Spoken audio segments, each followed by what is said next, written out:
Moisture. तो moisture क्या होता है? नमी। और नमी किस चीज की वजह से होती है? पानी की वजह से।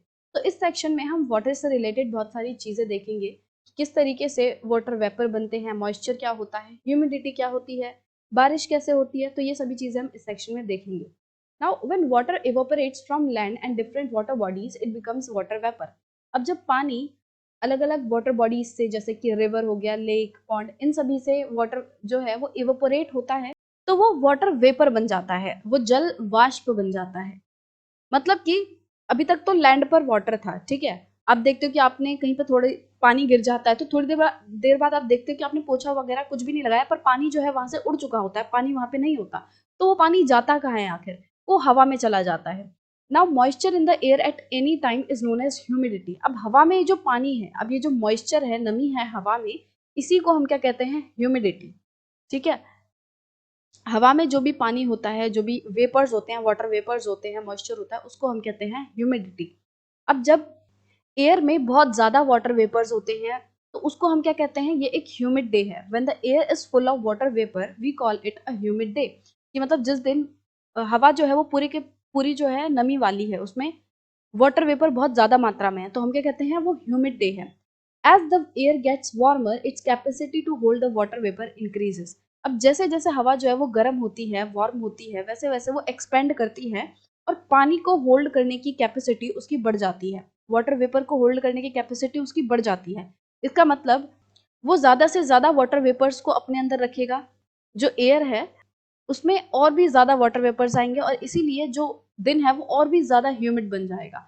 मतलब कि हवा में नमी जो है वो बहुत ज्यादा बढ़ जाएगी। तो जहाँ पे गर्म एरिया होता है वहाँ की एयर जो है वो भी गर्म रहेगी। गर्म रहेगी तो वो एक्सपेंड करेगी, उसकी कैपेसिटी जो होगी वाटर वेपर्स को होल्ड करने की वो बढ़ेगी। इसका मतलब वो ज्यादा से ज्यादा वाटर वेपर्स होल्ड करेगी। तो जो गर्म इलाके हैं वहाँ की जो हवा होती है वो बहुत ज्यादा ह्यूमिड होती है, वहाँ बहुत ज्यादा ह्यूमिड एनवायरमेंट रहता है। On a humid day, clothes take longer to dry and sweat from our body does not evaporate easily. अब ह्यूमिड डे में क्या होगा? क्योंकि हवा के अंदर पूरी की पूरी जो नमी है वो जा चुकी है, हवा के अंदर ऑलरेडी बहुत ज्यादा पानी है।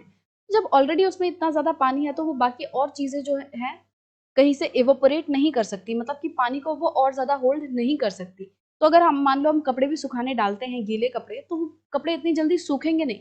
क्यों? क्योंकि हवा में ऑलरेडी बहुत ज्यादा पानी है, तो अब उसकी कैपेसिटी जो है और ज्यादा पानी को होल्ड करने की वो खत्म हो गई। उसके अंदर ऑलरेडी ही बहुत ज्यादा पानी है। और इसी तरीके से जब हमारी जो पसीना होता है, जो स्वेट होता है, वो भी ह्यूमिड डेज पे इतनी जल्दी एवापोरेट नहीं होता, इतनी जल्दी सूखता नहीं है, जिसकी वजह से हम बहुत अनकंफर्टेबल फील करते हैं। When the water vapor rises, it starts cooling. अब जैसे हमने देखा कि जो पानी है वो एवोपोरेट होता है और हवा में चला जाता है। ठीक है, यहाँ पे पानी था, वो एवोपोरेट हुआ इस तरीके से। अब धीरे धीरे करके ये ऊपर जाने लगता है, ठीक है, और ऊपर जाने लगता है, हवा के साथ ये ऊपर जाने लगता है। और एक पॉइंट के बाद क्या होता है कि ये पानी ठंडा होने लगता है। It starts cooling. अब ठंडा होने लगेगा तो इसका मतलब क्या है कि पहले जो पानी भाप के फॉर्म में था, जो वेपर के फॉर्म में था, अब वो ड्रॉपलेट्स में चेंज हो जाएगा। अब वो भाप से वापस से पानी की फॉर्म ले लेगा। ठीक है, पहले वो एक तरीके से गैसियस स्टेट में था, अब वापस से वो लिक्विड स्टेट में आने लगेगा।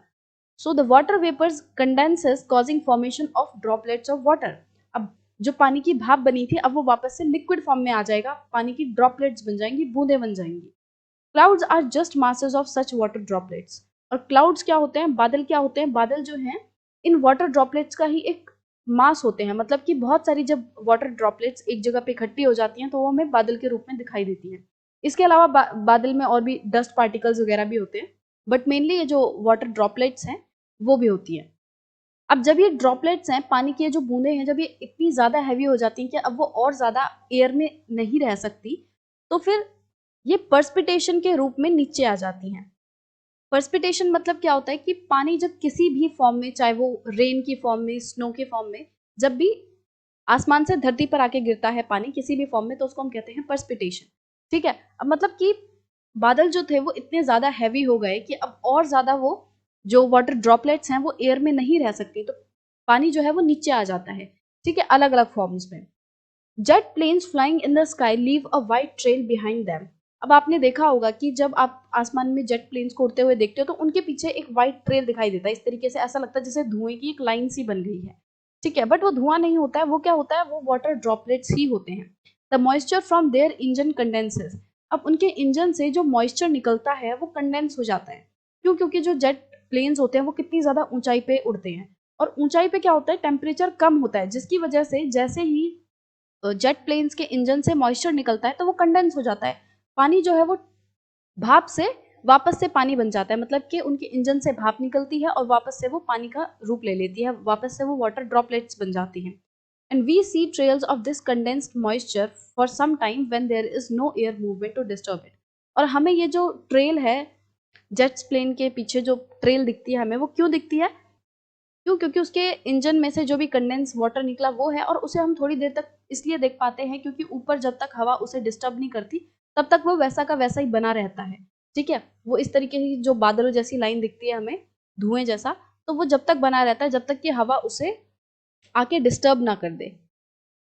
तो ये क्या होता है, ये धुआं नहीं होता है, ये बादल नहीं होते, ये मॉइस्चर ही होता है, कंडेंस्ड मॉइस्चर होता है जो कि जेट प्लेन्स के इंजन से निकला हुआ होता है।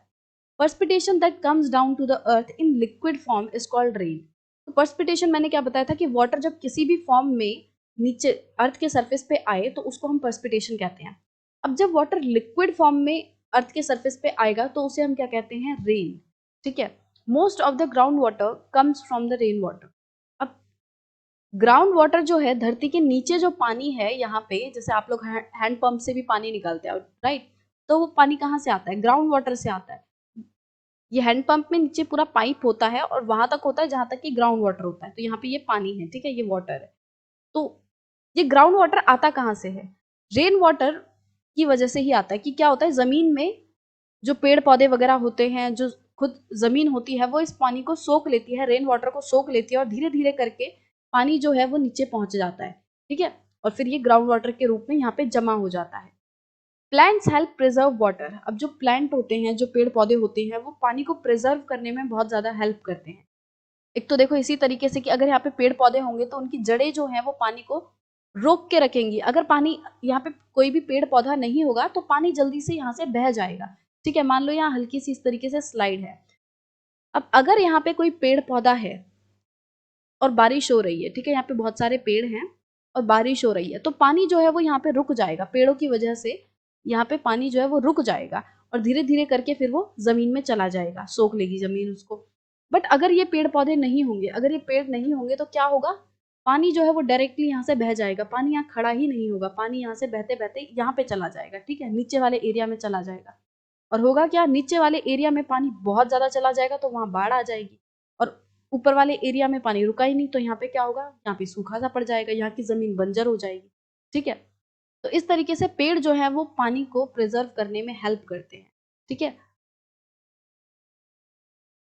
when trees on hillsides are cut, rainwater flows down the bare mountains and can cause flooding of low lying areas। तो जैसा कि मैंने जस्ट आपको बताया, मान लो ये पहाड़ है, ठीक है, पहाड़ों पे यहाँ पे ये पेड़ है। अब जब तक पेड़ थे, सिमिलरली क्या होगा, मान लो यहाँ से बारिश हुई, ठीक है, बारिश हो रही है, यहाँ पे बारिश हो रही है।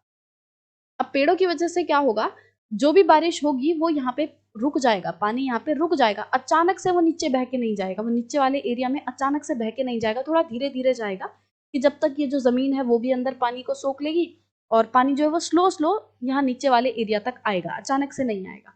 ठीक है, तो इस तरीके से पानी जो है, मतलब पेड़ जो है वो पानी को होल्ड करके रखते हैं, रोकते हैं। अब अगर यहाँ पे पेड़ नहीं होंगे तो होगा क्या, पहाड़ों पे जो भी बारिश होगी उसका पानी डायरेक्ट जल्दी जल्दी से बह के यहाँ नीचे आ जाएगा। अब क्या होगा, यहाँ पे अचानक से इतना ज्यादा पानी आ जाएगा तो ये जो नीचे वाले एरियाज हैं, ये जो लो लाइंग एरियाज हैं, यहाँ पे बाढ़ आ जाएगी, राइट। और क्योंकि यहाँ पे कोई भी पेड़ पौधा वगैरह नहीं है, तो जो यहाँ की टॉप सॉइल थी वो भी ऊपर से बह के पानी के साथ नीचे आ जाएगी। तो होगा क्या, ये जो पहाड़ की ये वाली जो स्लोप है वो बिल्कुल ही बंजर हो जाएगी, क्योंकि उसका जो टॉप लेयर था, जो सॉइल का फर्टाइल लेयर था, अब वो भी पानी के साथ बह के नीचे आ गया। तो क्या हुआ, नीचे बाढ़ भी आ गई और यहाँ पे सॉइल इरोजन भी हो गया, यहाँ की जमीन बंजर भी हो गई, तो और भी ज्यादा नुकसान हो गया हमें, है कि नहीं। Now on the basis of mechanism there are 3 types of rainfall. तो इनके मैकेनिज्म के बेसिस पर 3 टाइप्स की रेनफॉल होती है। पहला होता है कन्वेंशनल रेनफॉल, कन्वेक्शनल के बाद है द ओरोग्राफिक रेनफॉल, और उसके बाद है साइक्लोनिक रेनफॉल। तो ये जो है 3 टाइप है रेनफॉल के। Rainfall is very important for the survival of plants and animals. तो रेनफॉल जो है वो प्लांट्स, एनिमल्स और हमारे लिए भी बहुत ज़्यादा इंपॉर्टेंट है। तो जैसे मैंने अभी आपको एग्जांपल दिया था पेड़ वाला, कि अगर पेड़ जो है वो कट जाएंगे तो क्या होगा, जमीन बंजर हो जाएगी और नीचे वाले एरियाज में बाढ़ आ जाएगी। तो अगर जमीन बंजर हो जाएगी तो और प्लांट्स उग ही नहीं सकते।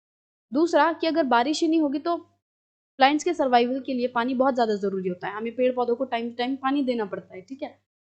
तो अगर बारिश ही नहीं आएगी तो पेड़ों को पानी कहाँ से मिलेगा। जैसे जिस तरीके से हमें जीने के लिए पानी चाहिए, क्या आप एक भी दिन बिना पानी के रह सकते, नहीं रह सकते। तो इसी तरीके से पेड़ पौधों को भी रेगुलरली पानी चाहिए होता है, और पानी कहाँ से मिलता है, बारिश से नॉर्मली। और अगर बारिश ही नहीं होगी तो ये जो प्लांट्स हैं वो सर्वाइव नहीं कर पाएंगे। सिमिलरली जिस तरीके से हमें पीने के लिए पानी चाहिए होता है, एनिमल्स को भी पीने के लिए पानी चाहिए होता है। और अगर पानी नहीं होगा तो एनिमल्स जो है वो प्यासे मर जाएंगे। It brings fresh water to the earth surface. अब जो बारिश है उसकी वजह से फ्रेश वाटर अर्थ सरफेस पे आता है, और इसकी वजह से जो ग्राउंड वाटर है वो भी रिचार्ज हो पाता है। हम ग्राउंड वाटर को कितना ज़्यादा यूज़ करते हैं, और अगर ये ग्राउंड वाटर में पानी नहीं रहेगा तो हमारी बहुत सारी दिक्कतें खड़ी हो जाएंगी। तो बारिश जो है वो ग्राउंड वाटर को भी रिचार्ज करने का काम करती है। If rainfall is less, a water scarcity and drought occur. अगर बारिश बहुत कम होगी तो वाटर स्कैरसिटी हो जाएगी, पानी की कमी हो जाएगी और सूखा पड़ जाएगा, अकाल आ जाएगा। और वही अगर बारिश बहुत ज्यादा हो गई तो फ्लड आ सकता है, बाढ़ आ सकती है। तो इसीलिए ना बहुत कम बारिश चाहिए हमें, ना बहुत ज्यादा, एक नॉर्मल अमाउंट में बारिश चाहिए, जिससे कि हम सभी की नीड्स जो हैं, प्लांट्स की, एनिमल्स की, हमारी सबकी नीड्स जो है वो पूरी हो जाए, ना ही सूखा पड़े ना ही बाढ़ आए। तो इतनी ज्यादा भी बारिश नहीं चाहिए हमें, इतनी कम भी बारिश नहीं चाहिए, बट इतनी जरूर चाहिए कि हम लोग जो है प्यासे ना मरे, पेड़ पौधे जो है वो मुरझाए ना। Now in the do you know section, other forms of precipitation are snow, sleet and hail. तो ये जो है कुछ दूसरे फॉर्म्स हैं पर्सपिटेशन के, कि जैसे जब लिक्विड फॉर्म में पर्सपिटेशन होती है, बारिश होती है, तो उसको हम रेन कहते हैं। वही जब जब पानी जो है वो बहुत ज्यादा ठंडा हो जाता है ऊपर जाके, तो वो ओलो की फॉर्म में गिरता है ना, स्नो बन जाता है, स्लीट बन जाता है। तो इस तरीके से पानी जो है वो अलग अलग फॉर्म्स में धरती पर आता है, बट यहाँ से ऊपर जो है वो एक ही फॉर्म में जाता है, भाप बनकर, ठीक है, एवोपरेट होकर। So with this we have come to the end of our chapter number 4 of class 7 geography. I hope you like this video, and if you do then please give it a thumbs up, and if you're new to the channel then please subscribe it, and don't forget to press the bell icon so that you never miss an update. So we will meet in the next video with a new topic. Till then, keep working hard.